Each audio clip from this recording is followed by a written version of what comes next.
Anustam stapitam jena bhutale swayam rupakadamayam tadati swarantikam. Hey Krishna Kuruna Sindhu Dinabandho Jagapathe Gopesha Gopika Kanta Radha Kanta Namostate Tapta Kanchana Gaurangi Radhe Vrindavaneshwari Vrishabhanu Suti Devi Pranamami Hari Priye Shri Radhika Pranasamam Kanyasim Vishaki Kishikshita Saukya Sostabam Lilamritenoch Charitangamadharim Nangapurvam Pranamami Manjarim Vanchakalpatarubhyascha kripasindubhya evacha patithanam pavanevyo vaishnavevyo namo namaha. Shri Krishna Chaitanya Prabhu Nityananda Shri Advaita Gadadhar Shivasadi Gaur Bhaktivinoda Hare Krishna Krishna Krishna Hare Hare Hare Ram Ram Ram Hare Hare Hare Krishna Krishna Krishna Hare Hare Hare Ram Ram Hare Hare. Santa Saraswati Thakur, Prabhupāda ki jai. He is also our Śrīla Prabhupāda. Sometimes we tend to forget.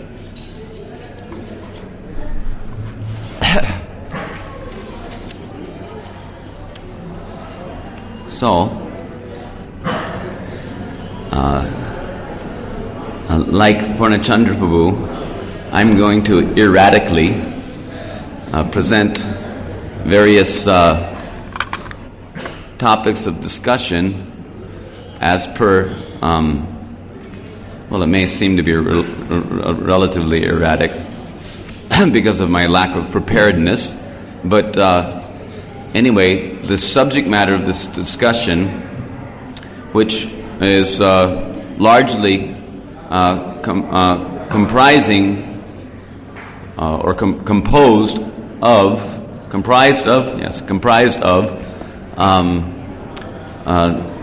Bhaktisiddhanta's own words, which I feel are appropriate for this time. But before I embark on the sojourn through those words, I would like to just mention a few things. Aindra Prabhu described how Bhaktisiddhanta Saraswati in his Krishna Lila Sarup is Nayan Mani Manjari. So, of course, many times different classes of Vaishnavas, and they in various ways want to deprecate the transcendental position of Śrīla Bhaktisiddhanta Saraswati Thakur, criticizing him in various ways, mainly due to the fact that many times in Bhaktisiddhanta's preaching he would press on some points, some pressure points, let's say. There's a thing called, a type of treatment which is called acupressure. So sometimes if you press on a point which needs the most attention, it's that point that hurts the most, isn't it? So sometimes he would press on points that would hurt excruciatingly. And of course, in the immaturity of you can say, development of the Krishna consciousness of certain individuals, they would take this hurting, this pain, as a sign of malice. So, rather than understanding that any good was to be gotten from the association of such a straightforward and honest sadhu or preacher of the principles of Rupa and Raghunath. Bhaktisiddhanta is known as Rupanuga Apasiddhanta Tarani, isn't it? That he couldn't tolerate any Apasiddhanta or any conclusions which would go against the conclusions of Rupa Goswami. So, Rupa Goswami, as you know, you must be knowing, is the Gaur Leela avatar of Srimati Rupa Manjari. The Manjaris are the most intimate maidservants, devotees of Srimati Radharani, and thus it may be also said that they are the most intimate devotees of Shyamsundar, Krishna. Shyamsundar shows unfathomable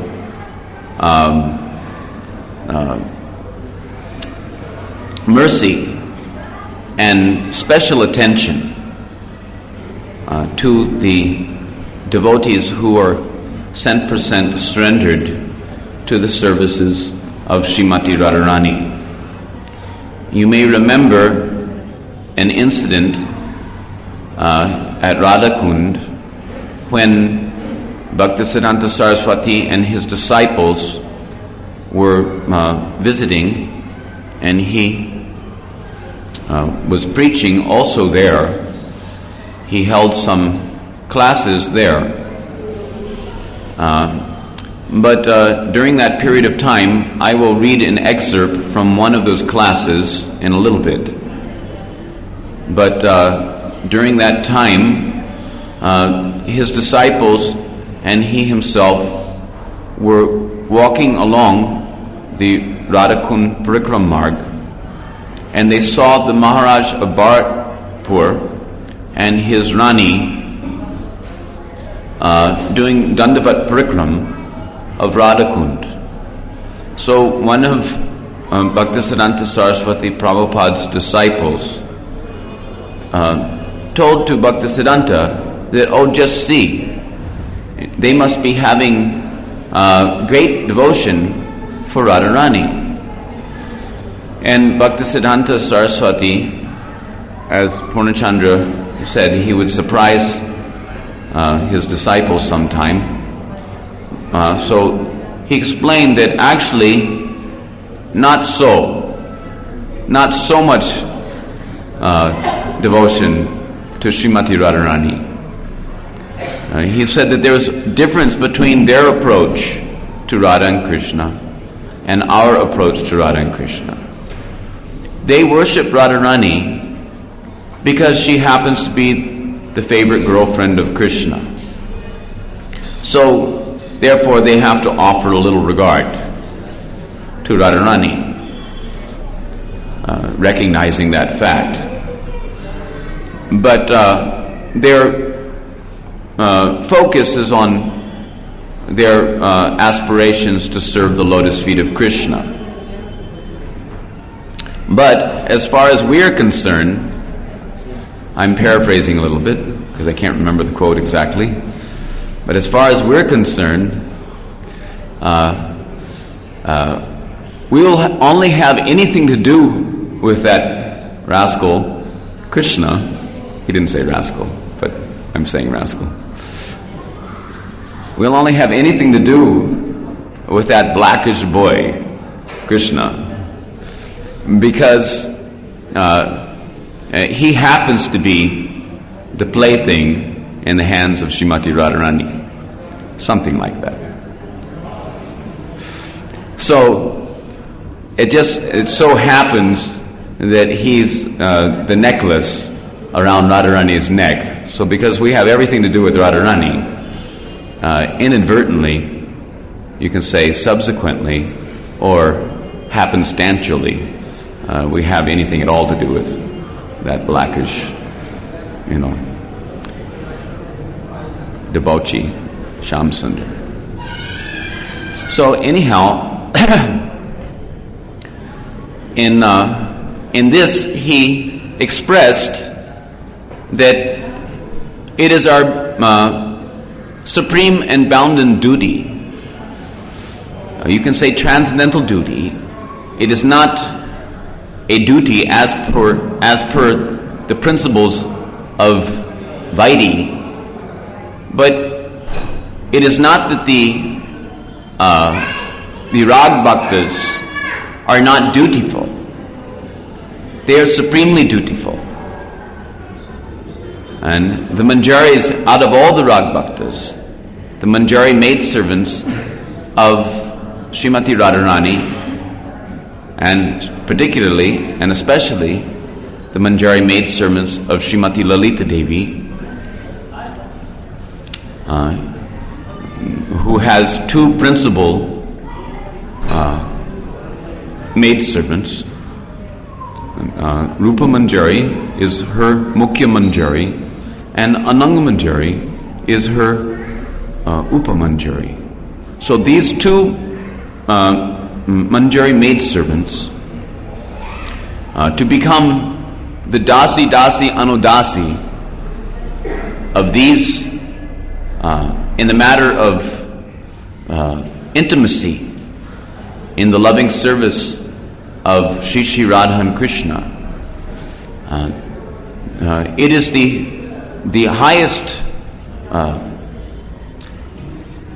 essence of all dutifulness of the jiva. Although we will also read some things which will show Bhaktisiddhanta Saraswati's disposition toward the other devotees in other rasas. He never disparaged. But at the same time, we have to recognize his own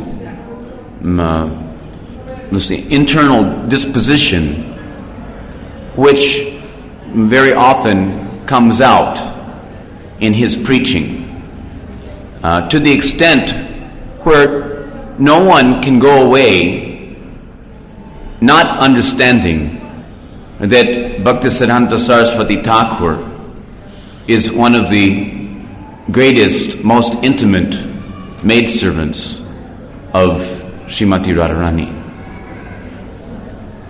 No one can go away with that understanding. But because some Vaishnavas felt the pain of Bhaktisiddhanta's pressing on certain needed pressure points in the matter of the, let's say, goings on in the Gaudiya Sampradaya, for lack of a recollection of a better way of saying it, nicer way of saying it, I could say shenanigans. But anyhow, they have a tendency to find fault with various aspects of Bhaktisiddhanta's life and his way of presenting Krishna consciousness, which we're not going to get into very much at this point. One of the things is that they claim, because many, especially in certain Babaji successions, they claim the all-importance of Siddha Pranali Diksha as the process, the only process by which one can enter into the realm of Braja and attain the services at the lotus feet of Radha and Krishna, without which they claim that if anyone is not having such, then they have no access, and therefore they consider that such apparent branches of the Gaudiya Sampradaya are useless, that they are not connected, so to speak, with the powerhouse. So, but we have a couple of answers to this question.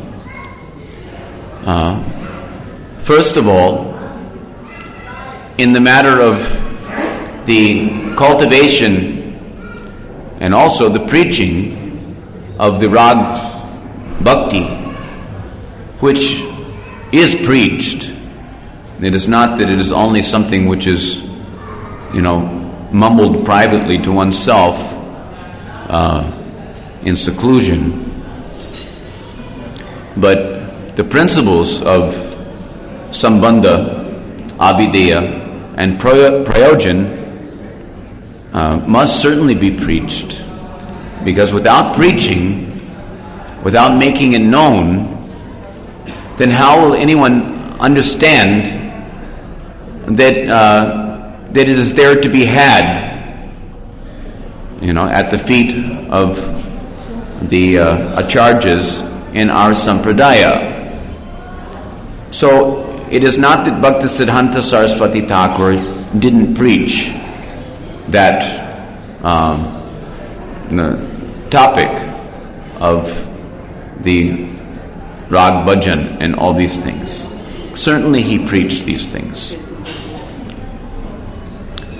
But it should be seen that for the most part he presented Krishna consciousness in a subversive way, in a way so as to undermine the materiality of the contaminated consciousness of persons of lesser eligibility who are actually incapable of appreciating and doing justice to the topics of the higher esoteric leelas of the Lord.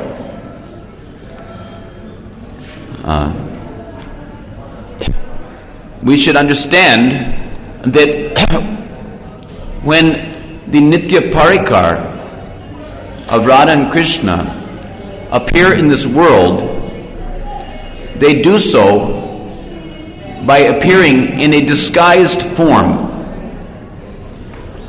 This is Mani Manjari's disguise, to appear within this world as an ordinary human being. She has appeared in the form in her Acharya Swarup as Bhaktisiddhanta Saraswati Thakur. So those who have a little insight regarding these things, when they will hear the kathas coming from the Guru Mukha Padma of Bhaktisiddhanta Saraswati Thakur, they will link that katha, they will see as if it was Mani Manjari's intention to speak these words for the benefit of the fallen conditioned souls as an agent of Srimati Radharani, who appeared in this world as Lord Gaurasundar to bless the fallen conditioned souls with the never before attainable loving services at the lotus feet of Sri Radhika. So, Nayan Mani Manjari, she is actually, although generally Bhaktisiddhanta Saraswati Thakur, he generally revealed to the world his Shiksha relationship or Bhagavad relationship with Rupa Goswami. This is to, let's say, offer importance, a sense of importance, to emphasize the importance of adhering to the Bhagavad Dharma, because in many sampradayas, or apasampradayas, as it were, the followers of those sects would claim Siddha Pranali and all these things, but they would resort to various nefarious activities as debauchery and intoxication and of various sorts. So Bhaktisiddhanta's main purpose in preaching prominently preaching the importance of the dissemination of Bhagavad Gita was to teach the importance of adhering to the principles of Bhagavad Dharma. What is the use of your so-called Siddha Pranali if we do not adhere to the principles of Bhagavad Dharma as presented by the topmost father of devotional service, Śrīla Rupa Goswami?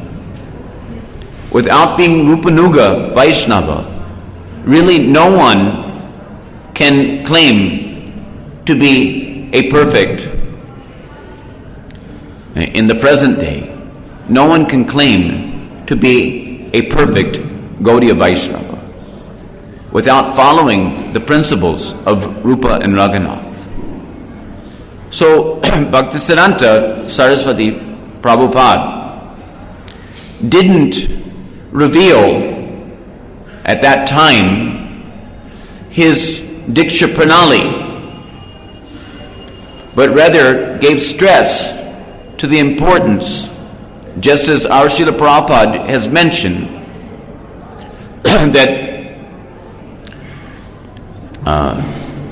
there are two margs, the Pancharatrika marg and the Bhagavad marg, as Purnachandra Prabhu was mentioning earlier also, that in the Bhagavad marg there are various rules or vidhis in the matter of the cultivation of Bhagavad Dharma, and in the Pancharatrika marg there are also vidhis.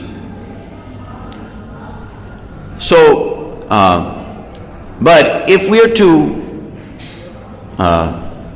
choose between one or the other, if we're forced to choose between the vidhis in the Pancharatrika marg and the vidhis in the Bhagavad marg, then we should relinquish, if required to relinquish one or the other, we should relinquish the Pancharatrika vidhis. But we should never relinquish the Bhagavad vidhis.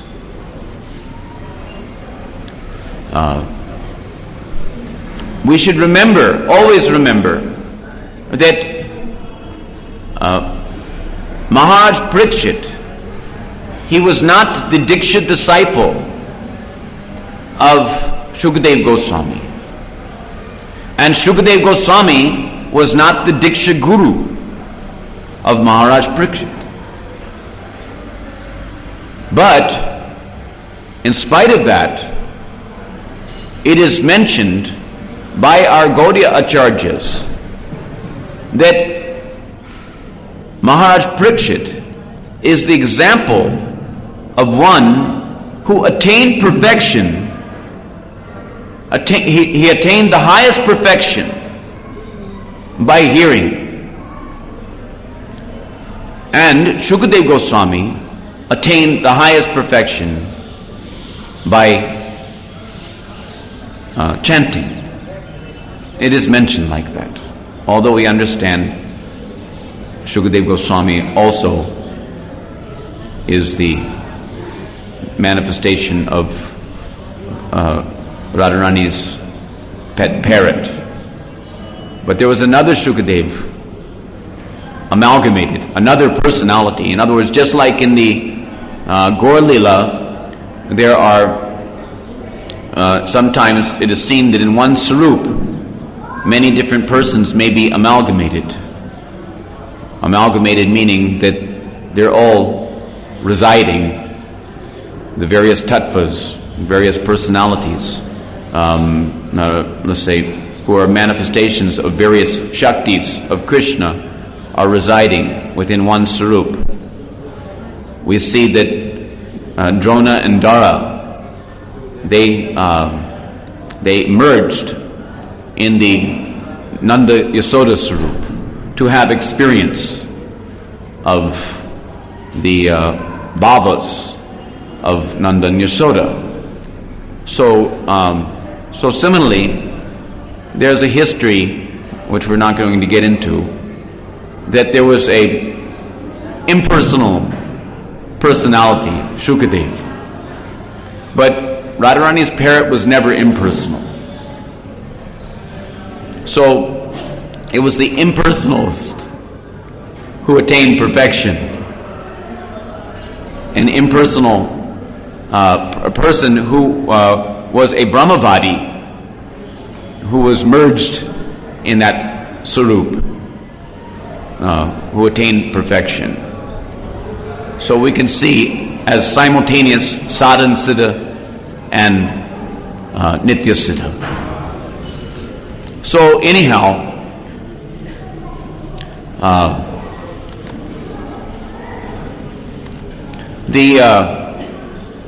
the function of Bhagavad Dharma is of paramount importance.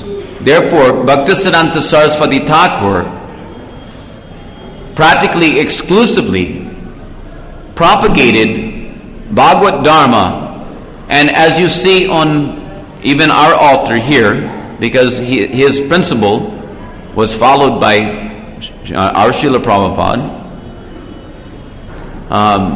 you will see that the Guru Parampara that is set up here, this is not our Diksha Parampara, but this is our Bhagavad Parampara.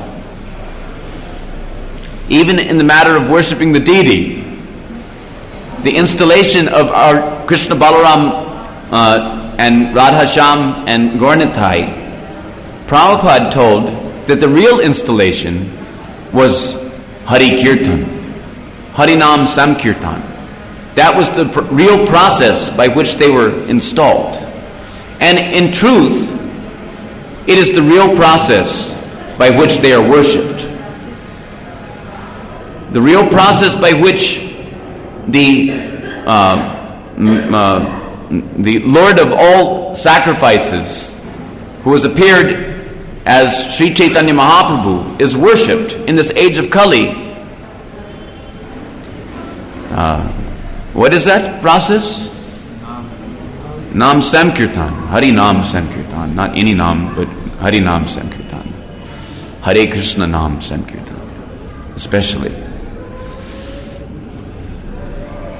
Krishna Varna Tusha Krishna, Sango Pangastra Parshadam, Jagyai Samkirtana Prayar, Yajanti Hi Sumedasaha. Those who have good brain substance will understand that it is by this Samkirtan Jagya that the Lord of sacrifices, the Jagya Purush, the enjoyer, the Bhokta, Bhoktaram Jagya Tapasam, this Samkirtan Jagya, that Bhokta, the enjoyer of the Kali Yuga Dharma, Nam Samkirtan, that he is satisfied by this performance of Harinam Samkirtan. So, therefore, we see in our line, we give deference to the Bhagavad system, of which this Harinam Sankirtan is a part. However, at the same time, we should not be in the illusion, as some people are, that our Diksha Sampradaya is in any way discrepant or faulty. We do have our Diksha Sampradaya. We do have our Siddha Pranali. And that Diksha Sampradaya is coming from Nityananda, Janava Nitai, down through Aindra Prabhu to Nimai Chand Goswami, to Gorkishore Das Babaji Maharaj, to Bhaktisiddhanta Saraswati. We should note that although sometimes, just let's say to simplify the explanation, and also it has its validity, but it is mentioned that because Bhaktisiddhanta Saraswati Thakur, Bimla Prasad, was the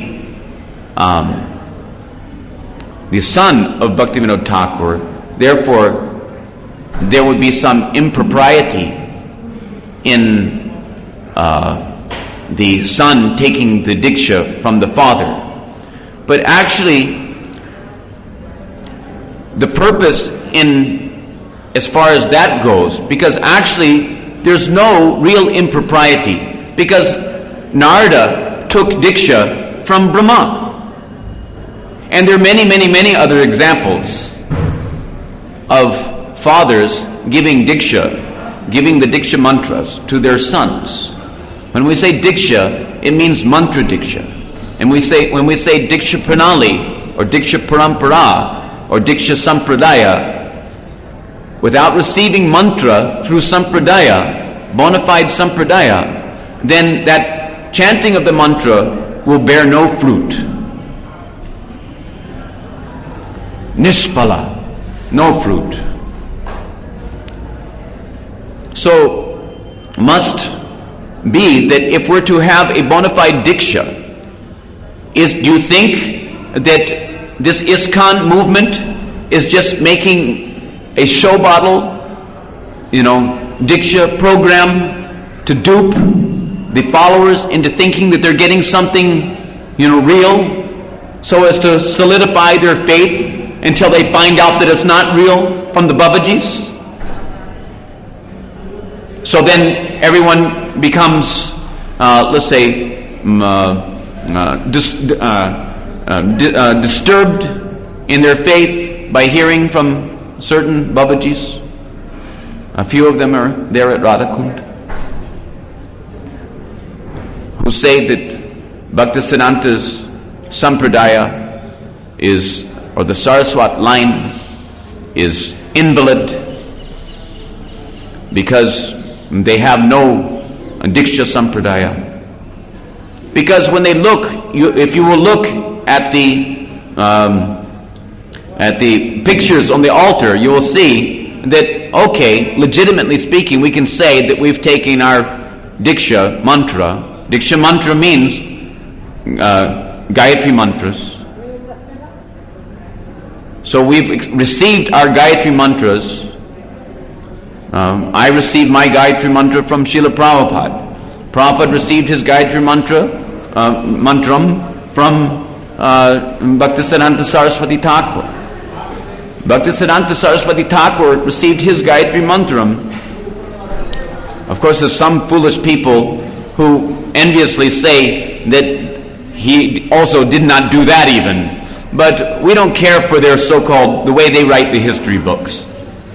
Because they weren't there to see. We accept our authority. No need to say, listen to everyone. If our authority, if Bhaktisiddhanta Saraswati Thakur and our Srila Prabhupada admit that on a particular day at Sarabi Kunj, at Bhaktivinoda Thakur's place, Gaura Das Babaji Maharaj came the very same day that he ingest threw dust in Bhaktisiddhanta Saraswati Thakur's face, telling to him that for you, this is my diksha. You may not be knowing, but one Nitai Das Babaji Maharaj, he was present at that time, and he reported this incident to many of the Radhakund Babas, and they're all of this opinion. But it's just like if I'm the example is given for another purpose, but we can use the same example, that if the king sends his three servants out to report to him what is a train, and one sees the light coming down the track, and then he runs back to the king, but he didn't wait, he wasn't around long enough,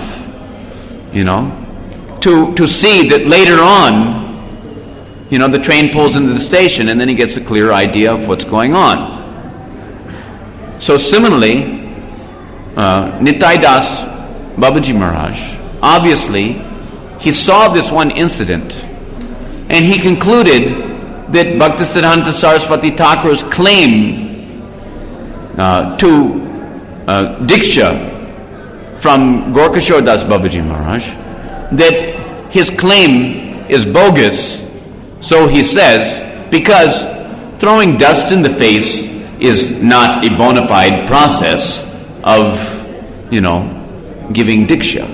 Diksha means the transmission of transcendental knowledge in codified form via media, the Kama Gayatri and Kama Bij particularly. So the mantra, which let's say when purely disseminated, enlivens the aspirant with Prema Bhakti Shakti. That mantra is, the reception of that mantra is Diksha, when it is received from a powerful spiritual master, Mahabhagavat. So anyhow, many people in various ways want to claim, but it is quite a fact that Bhaktisiddhanta Saraswati Thakur, that we are having bona fide Diksha to the extent that we are receptive, to that extent we can say that our Diksha is, not farcical,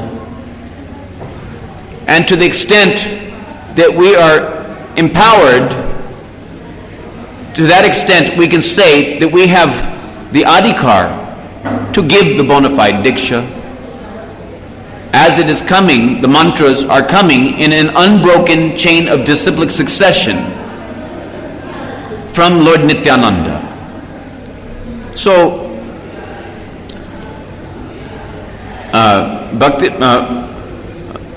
Bhaktivinoda Thakur, it is not only that he just did not want to, or that he wanted to, rectify a particular overstress on Jati Sampradaya, which was going on at that time, because Jati Sampradaya means seminal Sampradaya, that there's the father who was born in the line of Nityananda Vangsa, that these people who has taken birth from he who has taken birth, this family line. They call it as parivar.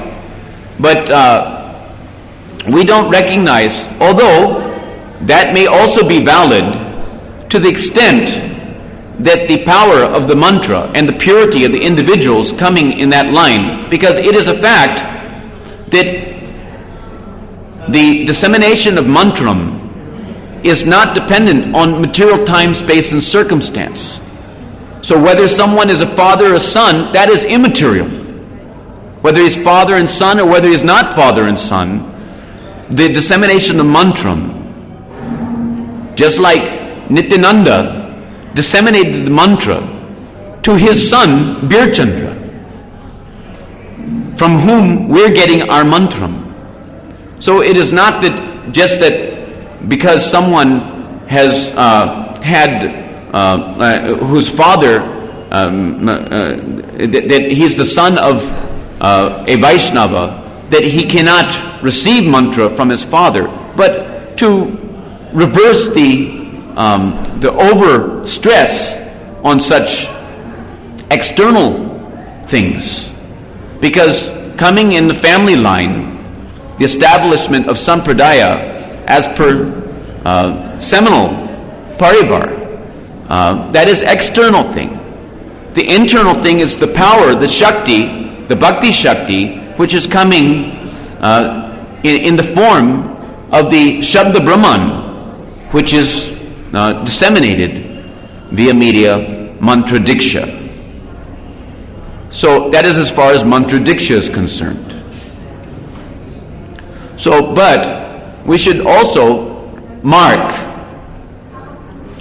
that it was not so much that reason why Bhaktisiddhanta was instructed to go to Gorkashore Das Babaji Maharaj. Rather, there's another reason, which in certain respects may be considered as a more important reason, which we will divulge at this point. I hope that no one is angry at me for this. But Bhaktisiddhanta Saraswati Thakur, one time,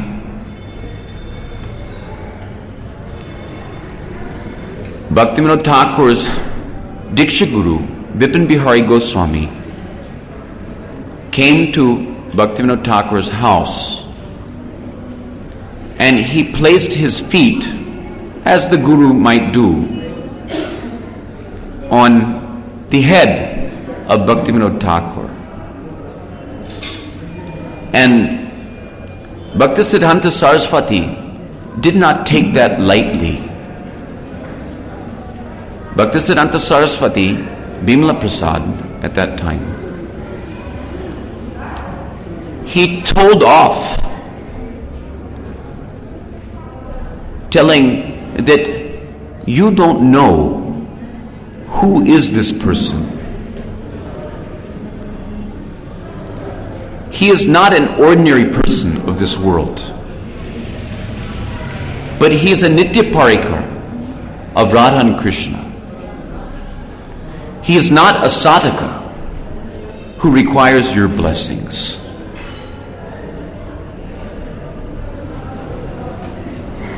And he also noted, Bhaktisiddhanta also noted, that in the mentality as was expressed at a certain instance,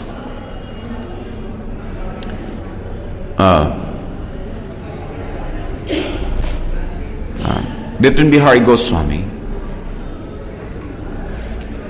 he told that because we are Brahmanas and Raghunath Das Goswami is of the Kayasta class, isn't it? Was it Kayasta class? I think so. So he will have to take blessings from us. that didn't go over very big with Bhaktisiddhanta Saraswati Thakur. He didn't appreciate it. Rather, he saw it as a discrepancy in the devotional attitude. He saw that there was some caste consciousness manifesting in the words of Bhaktivinoda Thakur's Guru, the would-be Param Guru, if he were to take the Diksha from Bhaktivinoda Thakur. Bhaktivinoda Thakur understood this lack of faith in Bipin Bihari Goswami on the part of Bhaktisiddhanta Saraswati, Bhima Prasad at that time. So he directed him to go to the feet of Gorkishore Das Babaji Maharaj. Because Gorkishore Das Babaji Maharaj, you will find that it is very, it is a very useful point as far as the cultivation of the bhajan, which has been disseminated by Bhaktivinoda Thakur. Bhaktivinoda Thakur, you will read in Navadip Bhavataranga and also in his Gita Mala. You will read how he is Kamala Manjari, who is the eternal maidservant of her supreme goddess, Srimati Ananga Manjari. And it is Ananga Manjari who introduces her, Kamala Manjari, Bhaktivinoda Thakur, to Rupa Manjari, Rupa Goswami.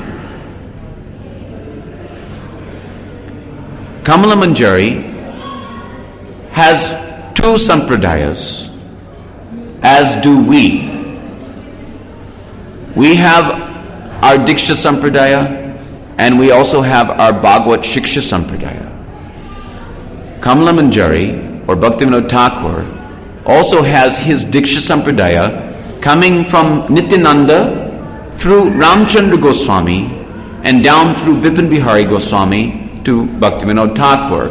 And he also has his Bhagavad Sampradaya coming through Jagannath Das Babaji Maharaj, who was also his Vaish Guru. So, because in the writings of Bhaktivinoda Thakur, you will see that he gives expression to this relationship in the culture of the Madhurya Bhajan. He gives the expression to the relationship that he has with both Ananga Manjari and Rupa Manjari. And as we previously mentioned, Ananga Manjari is the Upa Manjari of Lalita Devi, and Rupa Manjari is the Mukhya Manjari of Lalita Devi. Both of them are serving the lotus feet of Srimati Lalita Devi, who is the principal Sakhi of Radha. So,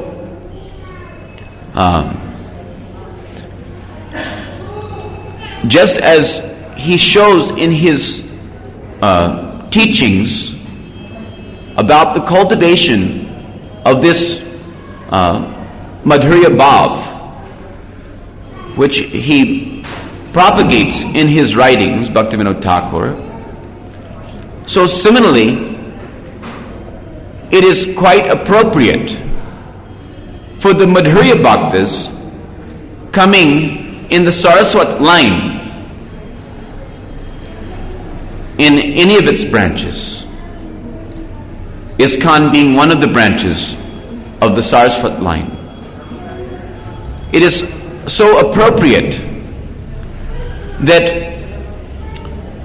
Gorkishore Das Babaji Maharaj's Diksha line is similarly, just as Bhaktivinoda Thakur's Diksha line is coming from Nityananda, Janava Nitai. So, Janava is Ananga Manjari.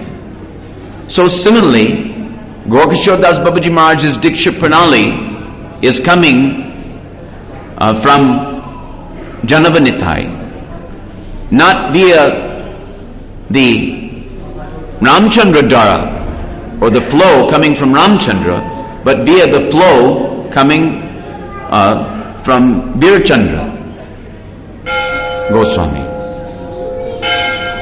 And similarly, we will be having our Bhagavad Sampradaya coming from Rupa Goswami. They are inter-supportive features of our Sampradaya's legacy. So we should also appreciate, just as the Diksha Guru and the Shiksha Guru are equal manifestations of the mercy of Krishna, as instructed by Krishnadas Kaviraj Goswami in Chaitanya Charitamrita.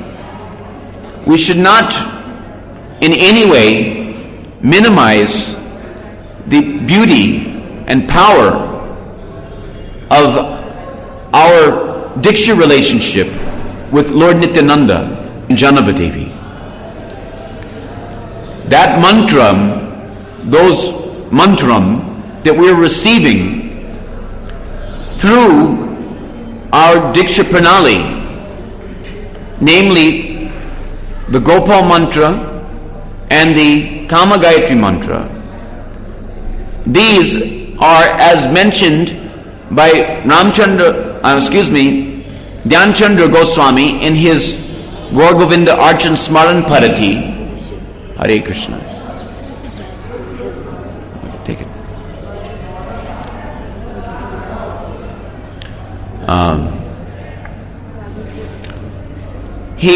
He explains how these mantras are actually Ragmayi mantras.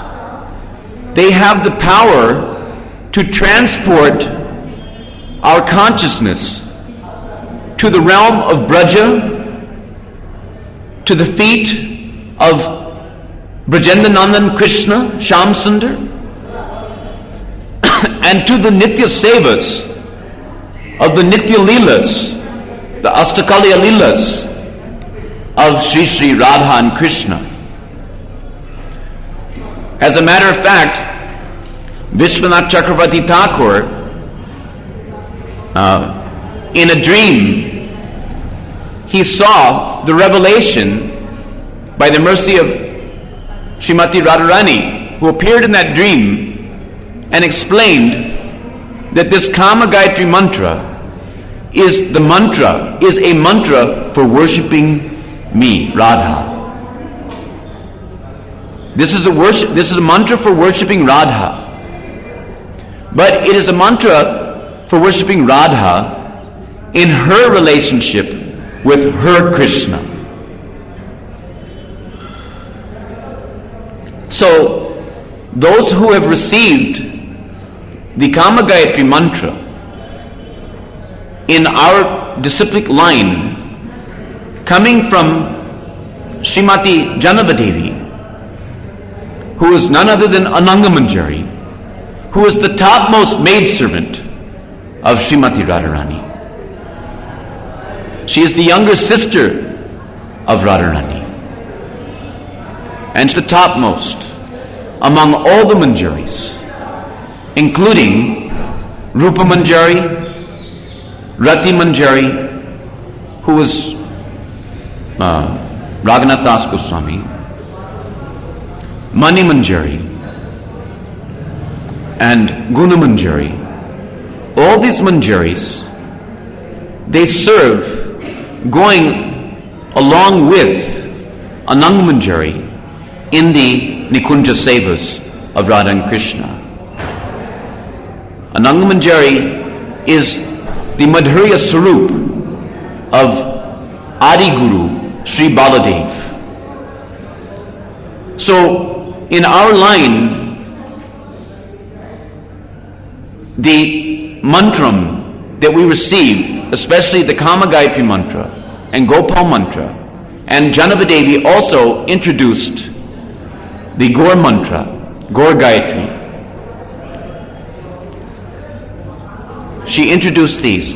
The Gaur mantra is also inclusive of the Bij mantra, Klim.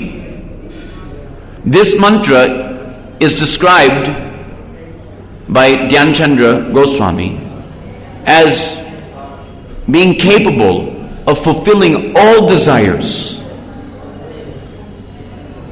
All the desires that one may have in the heart may be easily fulfilled by the chanting of this Gaur mantra.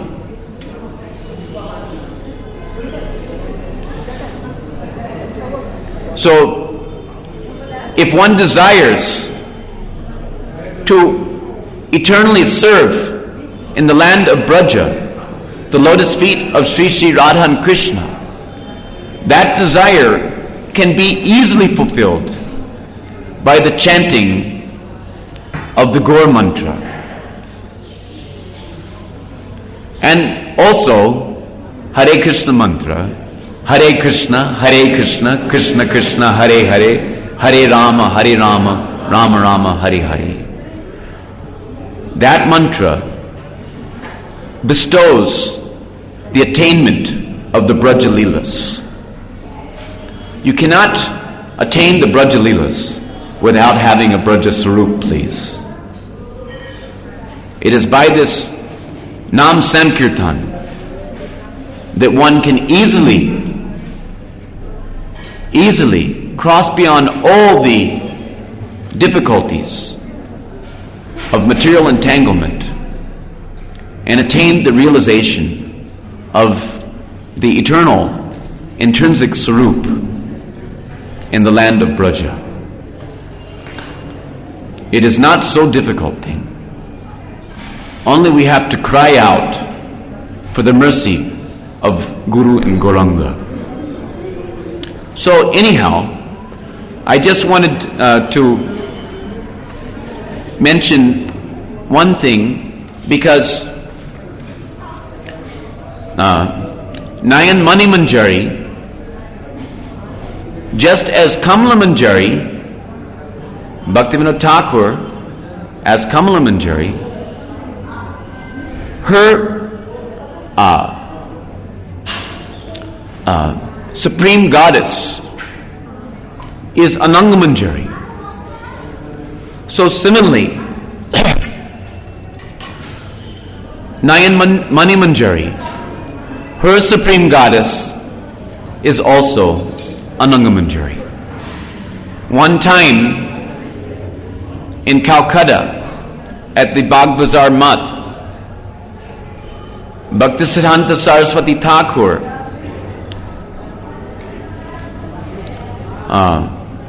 was speaking to a group of scholars from the Calcutta University. And he began by explaining to them that our line is very, very sublime. Our line of disciplic succession is very, very sublime. Our line is coming from Radhika to Lalita Devi. He was explaining this to some scholars. Our line is coming from Srimati Radhika to Lalita Devi to Ananga Manjari. And as soon as he said Ananga Manjari, he started pouring incessant tears from his eyes, and he became completely choked up for minutes and minutes and minutes. He could not control. And at a certain point, he only said that. Our line is very exalted, I think he said. Line of disciplic succession. Coming from Srimati Radharani to Lalita Devi to Anangamanjari. And when he said Anangamanjari, he couldn't control his emotions. He was pouring incessant tears from his eyes. He became totally choked up, incapable of speaking anything. And then at a certain point, he just folded his hands and just said, "Please excuse me," and got up, went to his room, locked the door, and didn't come out for 3 days without eating, sleeping, or anything, or passing stool, or any such things. So, Srimati Anangamanjari is also the life and soul of SrilaBhaktisidhanta Saraswati Thakur. By her grace, he has gained the feet of Srimati Rupamanjari.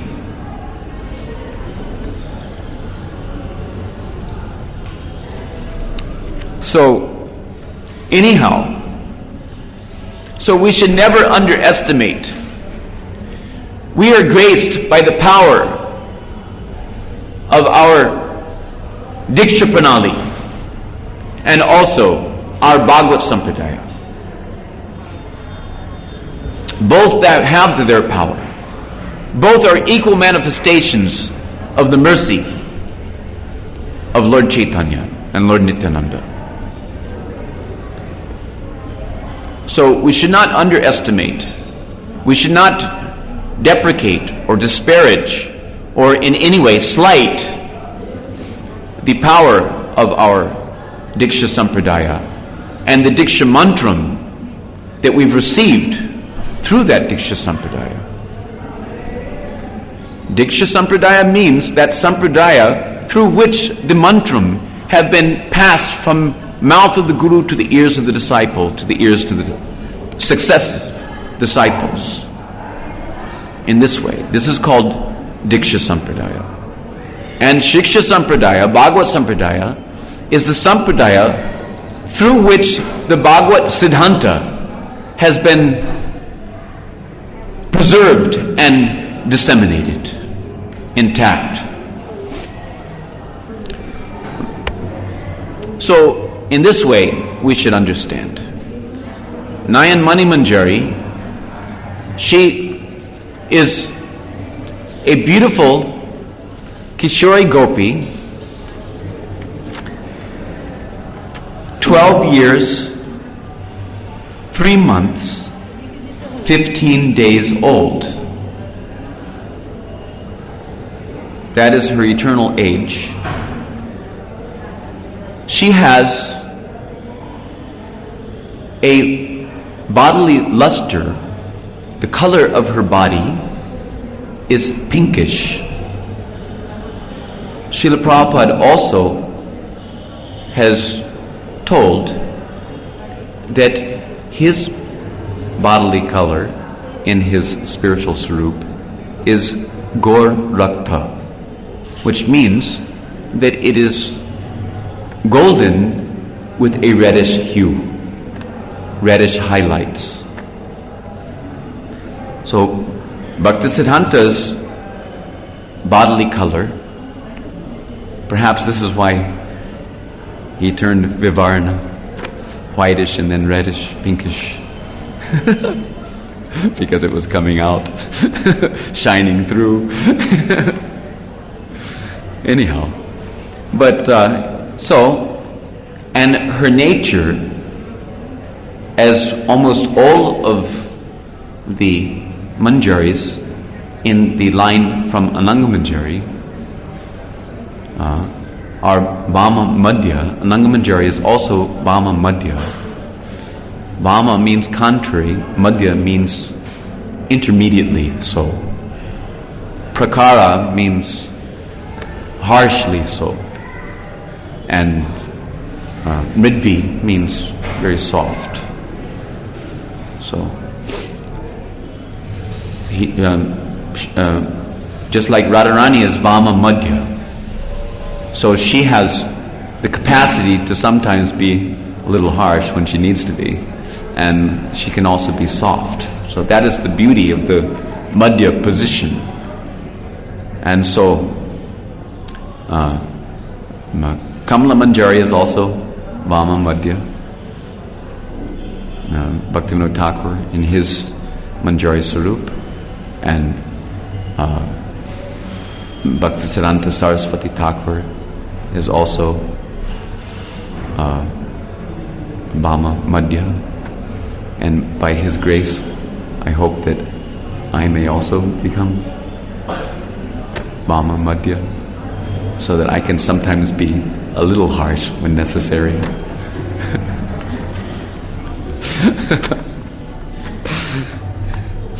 And her seva, because we should know something about her seva, what seva does she do?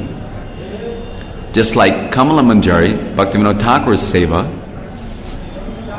in his Antara Sarup, Braja Sarup, is as Karpur seva. He makes camphor for the pleasure of Radha. She makes camphor for the pleasure of Radha and Krishna.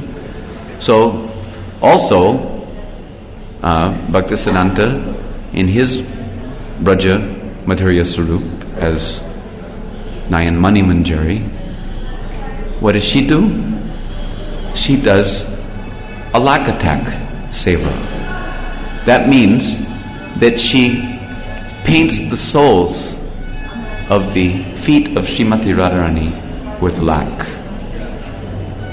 So that is her main desired seva. Every maidservant of Srimati Radharani can do so many varieties of sevas, but the main seva that she desires the most is that seva. So that is our Bhaktisiddhanta Saraswati Thakur. Yes, she has, and her kunj is Megambuja Kunj. And it's described here that her nivas, her place of residence, is Yavat, and alternatively Barshana, when Radharani goes to Barshana. One time, Bhaktisiddhanta Saraswati Thakur was with a group of his disciples and visiting Varshana, and he explained to them at that time that this is my eternal home, Varshana. So, in this way, we can understand a little something about the power of our sampradaya. At this point, if you don't mind, because we're running out of time, I would like to read you something just to balance the scales a little bit.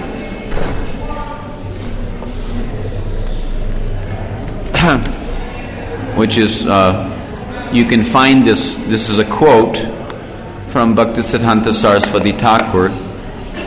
You can find this in Mahananida Swami's Gayatri Mahima Madhuri book, which is a nice book. It has a lot of nice things in it. So you can find it under the section, chapter 4, about Guru Gayatri. And it's under the section, the first section of the chapter, which is describing how the sadhaka and I guess you can say, depending on the degree of advancement, but he may see his guru in various ways. So I thought that it would be appropriate at this point to read this from Bhaktisiddhanta Saraswati Thakur. These are some words of his. We've heard about him, so I think that it's also essential that on this day we should hear something from him. And I have a few things that we can read that will help us to appreciate Bhaktisiddhanta's feelings and his moods. Sri Guru is the daughter of Vrishabhanu. Who is the daughter of Vrishabhanu? Srimati Radhika. In the Madhurya Ras. This is very interesting, so perk up a little bit now, you hear?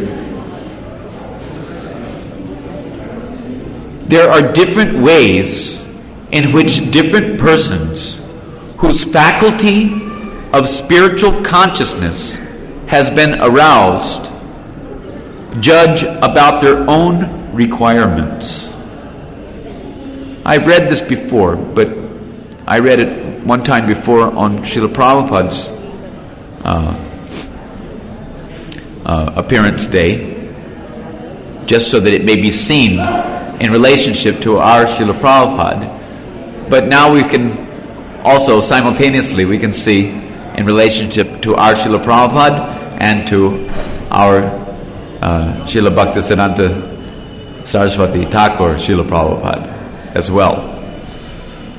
There are different ways in which different persons whose faculty of spiritual consciousness has been aroused judge about their own requirements. You have a right to judge about your own requirements. This should be marked. All right? Every enlightened person is privileged to have a sight of Sri Guru in accordance with his or her particular mode of judgment about one's own requirements. I'm adding in parentheses. Sri Guru is that real entity who thus reveals himself to the view of the enlightened soul in a variety of ways. Realized by the method of Vatsalya Ras, Sri Guru reveals himself as Nanda Yasoda. In Sakya Ras, Sri Guru is Sridham, Subal, etc. In Dasya Ras, the lotus feet of Sri Guru, now get this, what he's saying. The lotus feet of Sri Guru act as Chitrak and Patrak. So the lotus feet of Sri Guru is acting as Radha, is acting as Lalita, is acting as Rupa, is acting as Anangamanjari, etc. According to the individual's disposition, natural spiritual predilection, the lotus feet will respond reciprocally. Yeyatam mam prapadite tangstatai vibhajamyaham. And also because Sri Guru is the representative of Krishna, who is ultimately the original Guru. And Krishna is Bhavagrahi Janardana. He reveals himself in accordance with the desired bhava of any individual soul. The consideration of all these ashrayas or shelters meaning of the Vishaya, Krishna,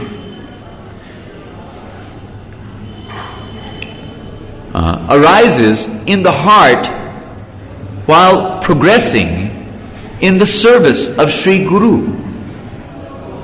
So we should check to see whether or not we're progressing.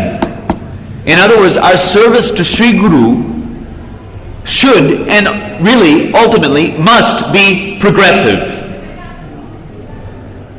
If we're not progressing in the service of Sri Guru, then we may not see or place any importance on these topics of discussion. But if we are, in fact, sincerely progressing in the service of our Guru, then we must come to grips with the necessity of recognizing his Antara Swarup in the cultivation of our eternal relationship with Krishna. Otherwise, to be real, we're cheating ourselves and we're also cheating our Guru. But especially we're cheating ourselves. Or you can say, we are cheated by the illusory energy of the Lord. They arise, that means the consideration of all these various ashrayas, either as Radhika, as Nanda Yasoda, as Sridham Subal, as Chitrak and Patrak. These considerations of these ashrayas, they arise spontaneously in the consciousness of fortunate souls upon the appearance of the disposition for spiritual service of the divinity. We have no other function. The jiva has no other function than the service of Sri Guru.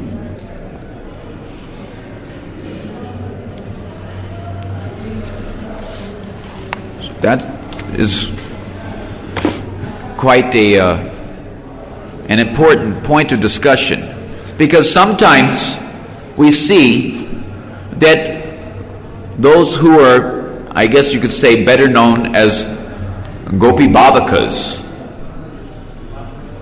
they tend to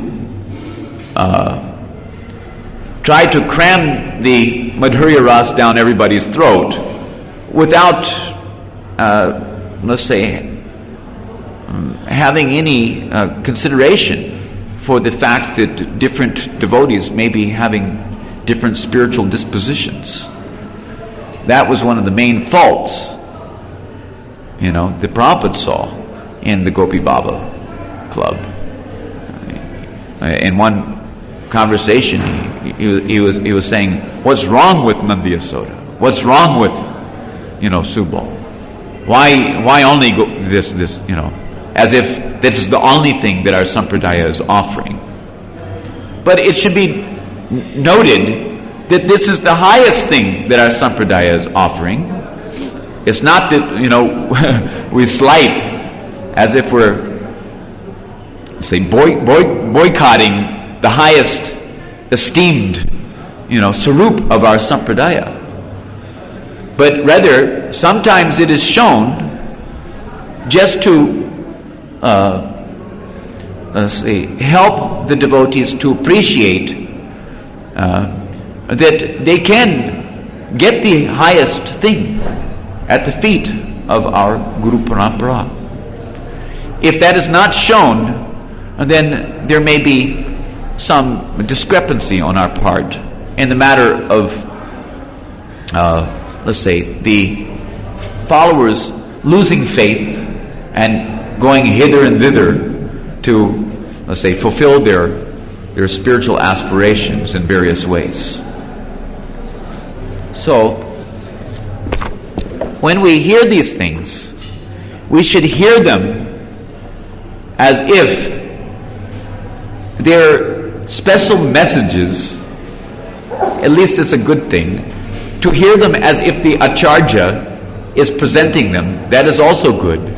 But you can also hear them as if there's special messages, coming from the disguised form of Srimati Manimanjari, who wants to enlighten us about, our progress to the perfection of our Krishna consciousness.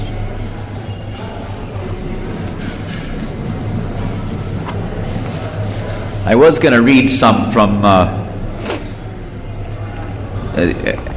there's a really great lecture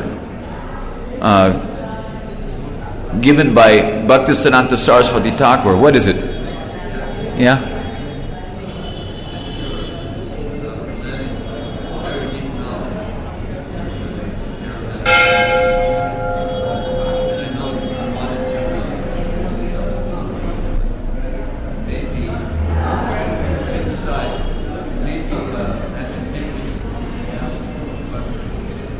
Huh? No, this is not the time for that.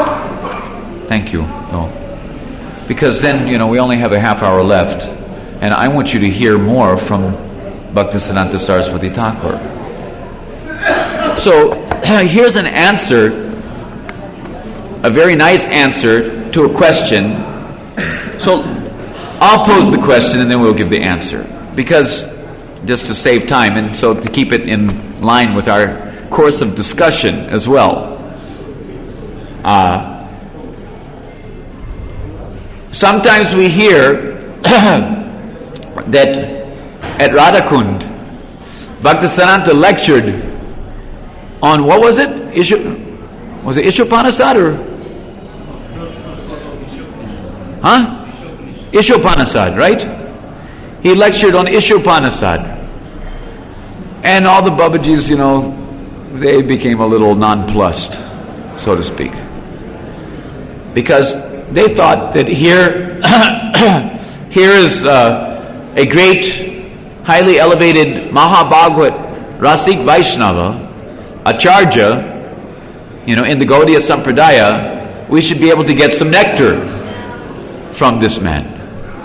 But instead, just to kind of put them in their place, which was Bhaktisiddhanta's style, which sometimes they didn't like, as we previously discussed. He did like that. He simply lectured on Sri Ishopanasad. So, but that may be true, it is true, but there's something more, please. And this will be revealed in these words of Bhaktisiddhanta, which is an excerpt from a lecture delivered at Radhakund during his Brajmandal Parikram in 1932. And it was printed in the Gaudiya in 1934. So, Bhaktisiddhanta Saraswati says here, all these days we have not spoken about Leela. So this will help to clarify, because this is it's a very important thing to understand this also about what Bhaktisiddhanta wanted to express to us. Here he is, he's been speaking about Ishopanasad, on and on and on, ad infinitum, Sambandha Tattva Gyan and all these things. And so as to smash all the discrepant behaviors of various people who claim to be Rasik Vaishnavas, etc.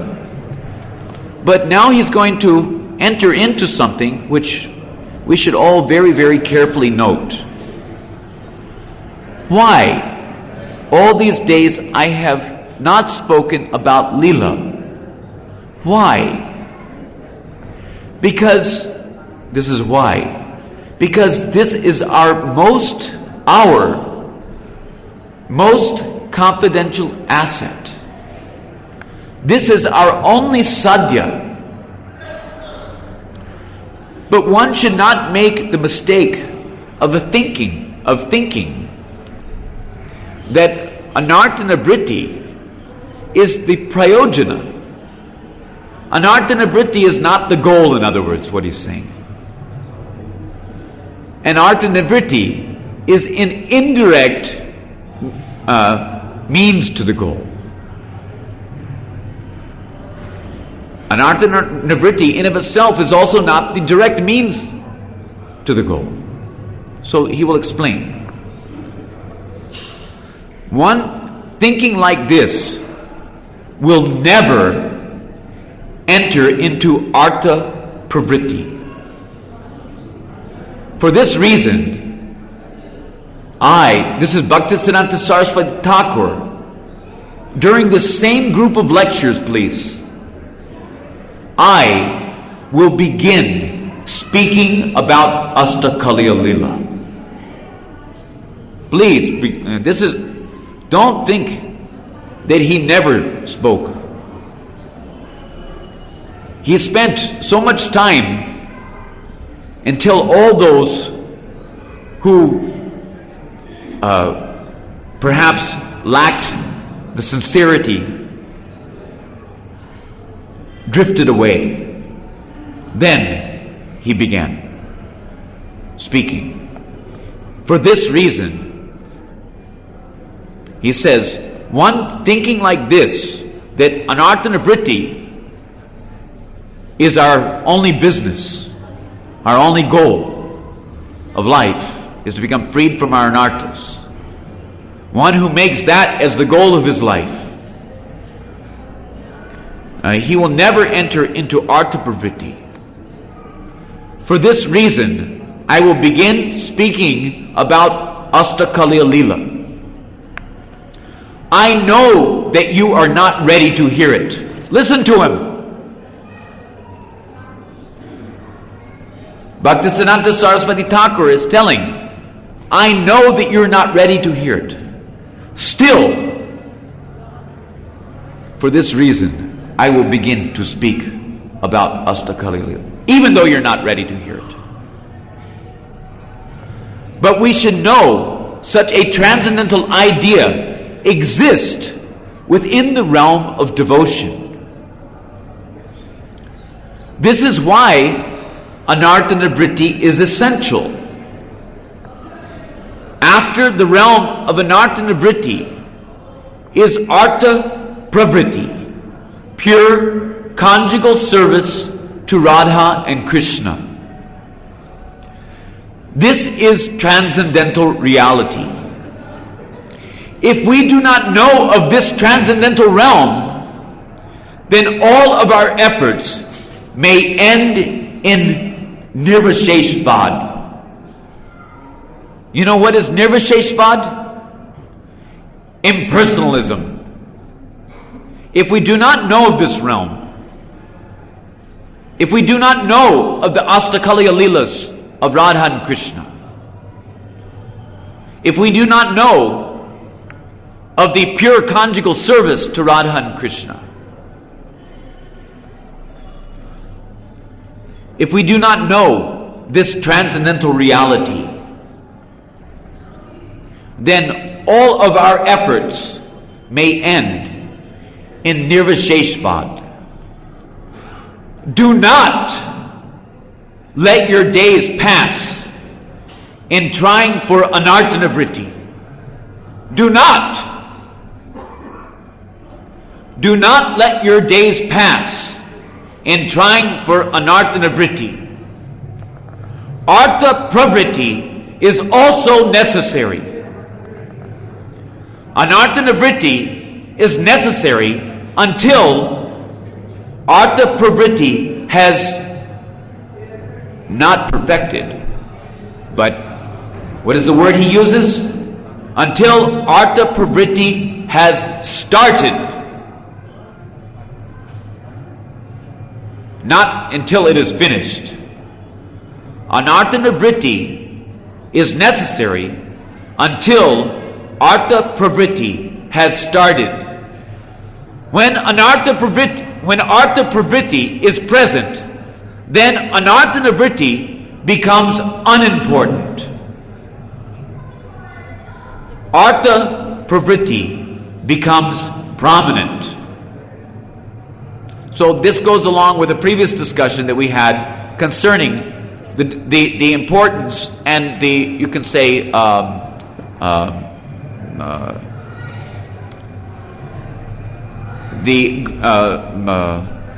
necessity, the gradual distinction, or the necessity of the gradual involvement of our bhajan to simultaneously, let's say, not slacken our anartha-nivritti, but it becomes less important as the artha pravritti becomes more important, more prominent. In other words, the indirect program of anartha-nivritti, as per hearing of the pastimes of Krishna with the demons, killing the demons, etc., that becomes less prominent, and as we make advancement, to the perfectional stage, ruchi, asakti, bhav, then the nishta, starting with nishtata bhajan, then the direct process of hearing about Krishna's Nitya-leelas becomes more and more prominent. Those who have chanted Harinam for 15 or 20 years should know such things. The beginners need not hear these topics, or they may misunderstand. But those who've been chanting for 15 or 20 years, they must hear, they must know. These topics are for certain audiences, not for all. Also, it is said, Apana bhajana katha na kahibe jata tata. One should not reveal one's bhajan here and there to everyone, anyone and everyone. If we disregard this instruction of our previous acharyas, then there may be a permanent fall from the realm of devotion. By removing the clothes of the gopis, Krishna obtained happiness. This is Krishna's sense gratification. We cannot ask, why is he a sense enjoyer? Let us see Krishna display the behavior of controlling his senses. Krishna will not become a slave to our desires. Krishna, by his own will, can show us sense restraint, and did so in his form as Gaurasundar. He showed the highest degree of renunciation when he accepted the renounced order of sannyas. He wouldn't let women come even within 50 feet to offer obeisances. In his previous, he was dancing, in ras, etc. But as Gaurasundara, as Mahaprabhu, he demonstrated to the world that you think I'm a devotee, but just see, can you do this? By that example, he is informing us that no one except Krishna has the right to remove the clothes of the gopis. Our duty is to cultivate devotional service. Do not think that Astakaliya Leela Smaran is the property of the Sahajias. Actually, it is our affair. It has to be retrieved from the hands of the Sahajias. Our Sri Guru Padma heard these things from Śrīla Bhaktivinoda Thakur. That is why he used to tell us various confidential things. We have heard the last instructions from our Sri Gurudev, Śrīla Gorkashore Das Babaji Maharaj. He said, living in Radhakund would be pleasant if you, Bhaktisiddhanta, can deliver it from the hands of 11 immoral men. That is what Gorkashore Das Babaji Maharaj. Now Bhaktisiddhanta Saraswati continues. Now, perhaps 11 has increased to 108. And our humble selves may add that now 108 has perhaps increased to 1008.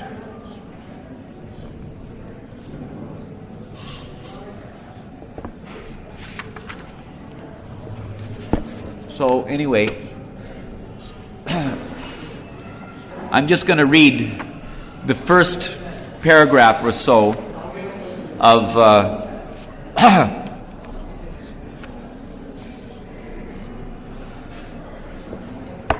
of Bhaktisiddhanta's own speech on his own Vyas Puja Day, because it's extremely beautiful and very powerful. Maybe 2 paragraphs or so. Let's see.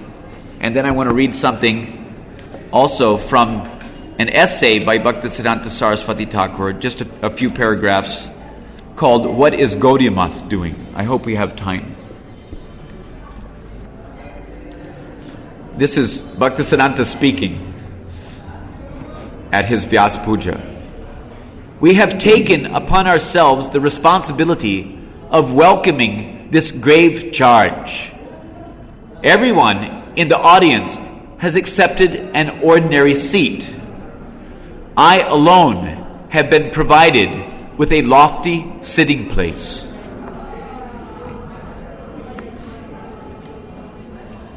Everyone is being told, in effect, quote, do have a look at a big animal from the zoo gardens.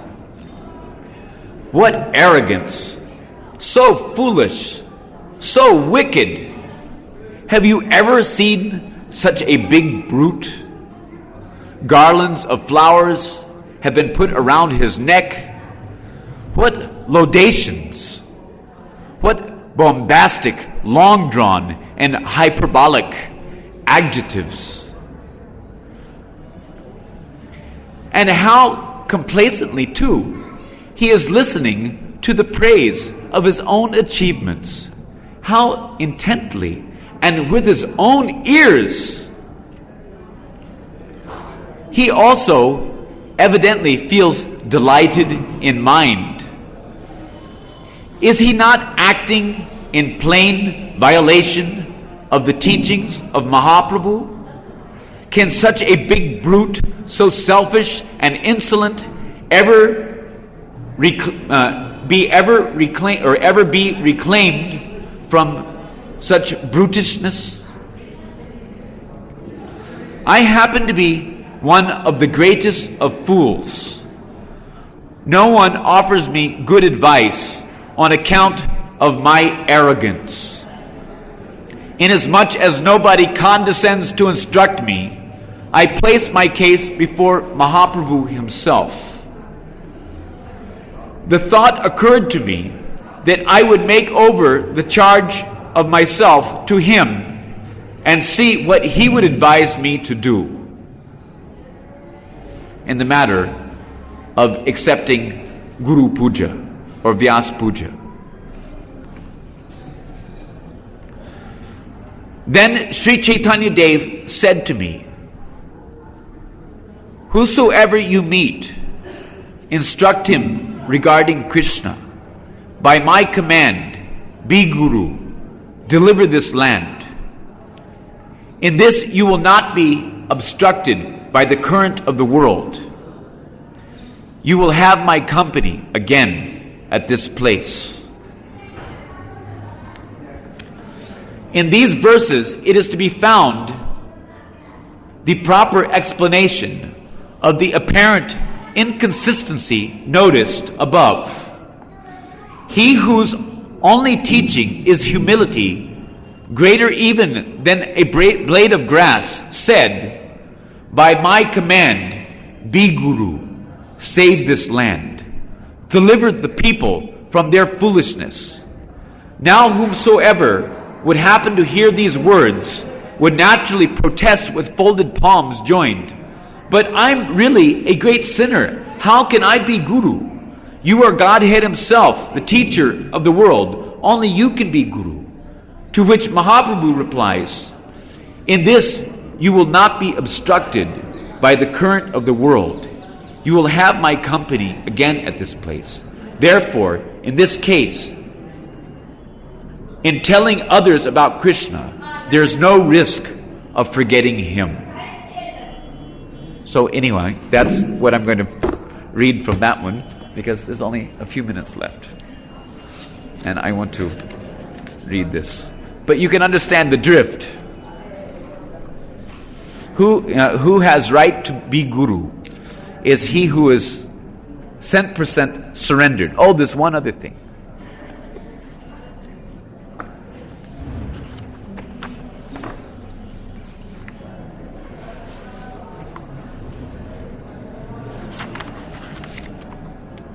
Who has right to be Guru should also be taken into consideration here. This is Bhaktisiddhanta Saraswati Thakur's instructions regarding the matter of Nam initiation. Only the Mahabhagavat, Sri Gurudev, is able to give the name of Sri Krishna, which is non-different from Krishna. Nama Chintamani Krishnasya Chaitanya Rasa Vigraha Purna Shuddho Nitya Mukto Binatvan Nama Namino. Sri Krishna's name is directly Sri Krishna. It is a spiritual, transcendental object full of liquid mellowness. The divine name arises or manifests itself upon the tongue of someone who is favorable towards devotional service.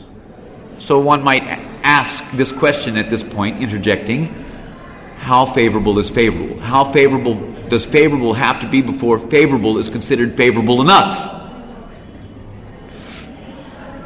The glorification, kirtan, fraught with spiritual offenses to the divine name, done by those who are inclined toward enjoyment, bhukti, or renunciation, mukti, is not the pure divine name. The pure divine name, Shuddhanam, and the stage of offenses to the divine name, Namaparad, are not the same. The Mahabhagavat, who is free from spiritual offenses to the divine name, and who takes shelter in the glorification of the pure name, is alone fit to bestow the name of Sri Krishna.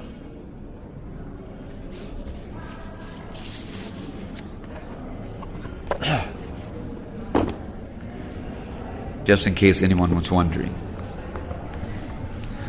Of course, that can be explained a little bit, that there are 3 classes of Mahabhagavats, and not all of them are at the stage of sadhya, or the outcome of their devotional practices. There's one class. One class has 2 feet in the spiritual world, extending his hand to the material world. He's the Nityasiddha avatar coming from the spiritual world to pull people up to that position. That is the highest order of Mahabhagavat. The second order is one who has his 1 foot in the spiritual world, 1 foot in the material world. That means he's attained perfection. Means Sarup Siddhi. He's realized his Sthai Bhav. He's a Bhavuka or Premi Bhakta. And then the third type of Mahabhagavat, he can be called as the devotee who has attained the stage of Asakti or Ruchi. He has the pure name, because Shuddhanam comes at the stage of Ruchi. But he still may have some residues of attachment to the mode of goodness.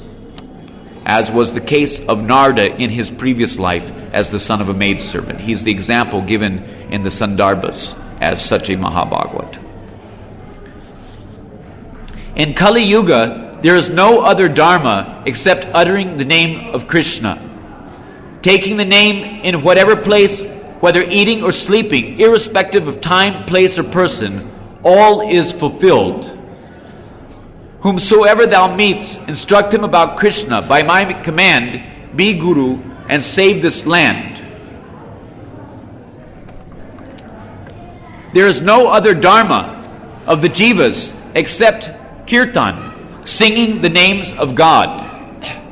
To the extent that one disbelieves in bhakti, to the extent, so mind you, there are degrees of faith and disbelief.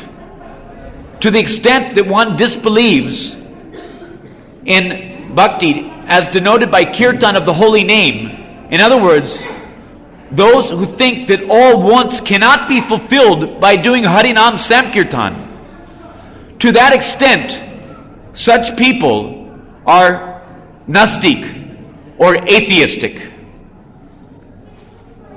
The degree of help one gives to the propagation of bhakti as denoted by kirtan of the holy name is the sole measure of one's belief in God. On the other hand, a man is a Nastik or disbeliever to the extent that he obstructs kirtan. As the name has to be taken at every moment while eating or sleeping, as bhakti denoted by kirtan of the holy name is the only dharma of the jiva, as there is no other dharma except this, where is the time for getting rid of flood or famine or founding hospitals? Those who claiming to be positivist means materialistic positivist. They think they have a positive outlook on the world, are forgetful of the greatest of all facts, that is death. Those who being fallen like the blind man led by the blind under the spell of the enchantress, loiter about like travelers without an objective. It is such people that have time for work other than Hari Kirtan, singing the names of Krishna. All other efforts, with the exception of Hari Kirtan, are the cause of samsara, or bondage to this cycle of repeated birth and death. The road leading not to the east, but in the opposite direction. On the other hand, all-time Hari Kirtan is turning away from every other direction to face the east, or journey homeward. Gaudiya Math, or as we can replace Gaudiya Math with ISKCON, so we can see that it does also apply to us, doesn't it? Okay? So, the Gaudiya Math is the missionary of this all-time kirtan. The Gaudiya Math begs every one of us to offer his all to Krishna. The Dum Dam, or pomp and display, mind you, of nice temple, etc., of the Gaudiya Math, or ISKCON, is for the sole purpose of making all efforts of the world Krishnapara, having Krishna as their goal. The offering to Krishna comes first, and after the offering has been made, bhakti begins. The Gaudiya Math says, make the offering to Krishna first, and after that has been done, profess to be a bhakta, or a devotee. The Gaudiya Math says, do not imitate the kirtankari, means one who does kirtan. Dang means burlesque. Do you know what is burlesque? Burlesque means striptease, where a lady gradually taking off one garment after another to entice the minds of lusty types of men of this world. So, dang, burlesque, is the other name of anukaran, or to imitate the activities of the kirtankari without following the principles of the kirtankari. By array of oneself in the trappings of dang or shang, harlequin. Harlequin is a clown, I think, isn't it? Huh? Like a court jester. or something like that. Anyhow, people can be deceived. In other words, by putting on the trappings, by show bottle devotion, people can be deceived, but no good is done either to oneself or to others. It is those who follow the Kirtankari that are really their own benefactors, or properly alive to the self-interest, and also benefactors of others, or mindful of others' interest. They are not blinded by considerations of undue personal advantage, nor do they cheat others, and are therefore truly disinterested. It is by kirtan alone that the claims of self-interest, interest in others, and disinterestedness are simultaneously satisfied. So we'll stop there. Hare Krishna. Is that understood? Something, please? Thank you. By kirtan alone, one can claim to be interested in his own welfare, interested in the welfare of others, and truly disinterested in the trappings, or you can say the facilities of this material cosmic manifestation, which are meant for Krishna's pleasure. Śrīla BhaktisidhantaDisapp Saraswati Thakur Maharaj Prabhupāda ki jai.